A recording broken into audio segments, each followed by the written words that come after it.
Hello my lovelies, and welcome to this video where I teach you, yes you, how to make logos when you're not very creative naturally. Before we get into today's video, I'd like to plug myself. I'm open for commissions. I do logos, patterns, banners, watermark emblems for VTubers. If you're interested and want to help this broke uni student reach her goal, then definitely go and check them out. Logos are very important as a VTuber, more so than an IRL streamer. In the VTubing community, your visual appeal is very important, and something as simple as a logo can be the thing that really ties your branding together, and it can make you seem more professional if that's what you're going for. Now, you may ask, but Queenie, how can you make something like a logo when you're not very creative? Is it not a form of art? Well, viewer who just so happens to ask the questions I need to move on in my script, I believe creativity is a skill, not something you have or don't have. I went from making logos like this to logos like these. My logos are always improving as my creativity develops and my sense for appealing logo compositions etc. sharpen as well. You can make great logos too. We all start from somewhere. Don't be afraid, this video will help you in taking your first steps. So, what exactly makes a logo good? There are a few things I think are vital to making a logo good, which you must keep in mind while making any sort of logo. Personally, I think the legibility of the logo is the most important thing. No matter how pretty it is, if people can't read it and know what it says, then its purpose as a logo isn't being fulfilled.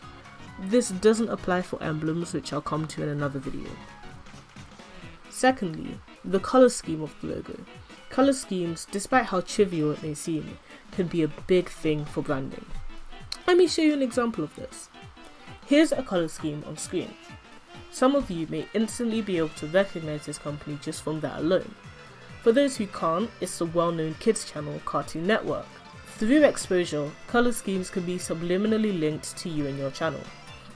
A brief look at colour theory can be very helpful too, as different colours correspond to different emotions and aesthetics.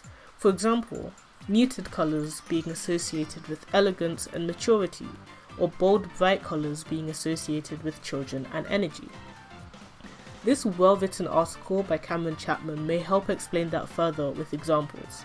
The article will be linked in the description. A really easy way to get a beautiful colour scheme if you don't already have one is a website Callers, which is also linked below. It randomly generates a colour scheme of your ideal number. When you like a colour, you can lock it in, and then it'll continue to generate colours that match the locked ones. It's a very good tool for beginners or for those like myself who just aren't very good at colour matching. Lastly, the logo has to match the branding. Now, you may notice that I use the word branding and not design here. There's a reason for that. In the VTuber community, there's such a large range of designs. Some are more complex than others.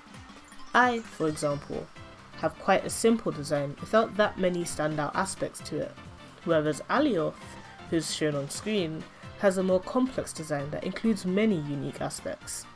So I'll be showing you my approach to both complex and simple VTuber designs. They're very similar. Now that we've gone over the fundamentals of logo creation, let's finally talk about the process I take. 1. Find a font. Is a VTuber playful? Are they more sophisticated? Are they themed off a specific time period or a specific culture? Keep these sort of questions in mind when looking at fonts.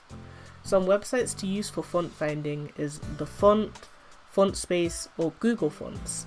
All of these allow you to filter for commercial use fonts or easily find where you can buy the license for commercial usage. 2.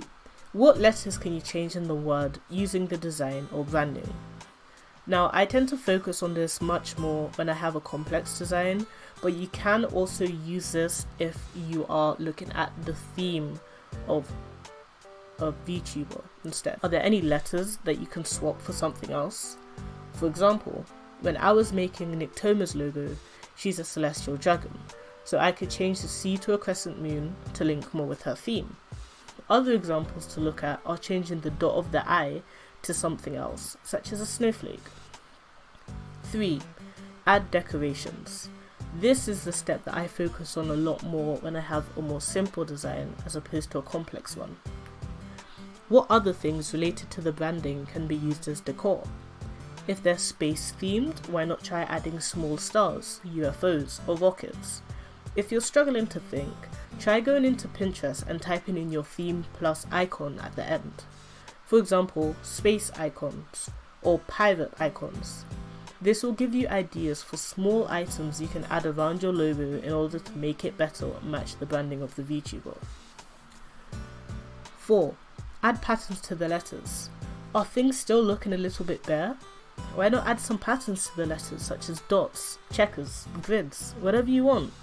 If the VTuber is themed after a specific culture, you can see if that culture has any traditional patterns that you can incorporate. 5. Look at the silhouette. At this stage, you should hopefully have a logo that is looking pretty nice and recognizable. You can totally leave it at this stage, but for me personally, I like to take a look at the silhouette of the logo. Is there anything that's very unrecognizable? Is it hard to read? If so, some changes may help in order for your silhouette to look nice and sleek. Some things may just be removed entirely from the silhouette but kept in the full logo in order to achieve this. This is a completely optional step, but I really like using logo silhouettes as I think they're very versatile, since they can be used on merch and in patterns, etc. So I had actually originally planned for me to showcase the creation of a logo within this video, but I did it on stream and it took like 4 hours to do. So I decided I'm not going to do that in this video. If you want to see, however, me actively using these steps within my process, in the description there will be a link to a Twitter thread where I go through that with images. So yeah, that will be the end of today's video. Hopefully you all enjoyed, and it was hopefully, fingers crossed, actually useful for those that would like to make their own logos, etc, etc. I'm planning on making a new video for more graphic design tutorials. I was thinking of either doing patterns or maybe emblems. Either or, it's up to you guys. So I'll see you all in the next one.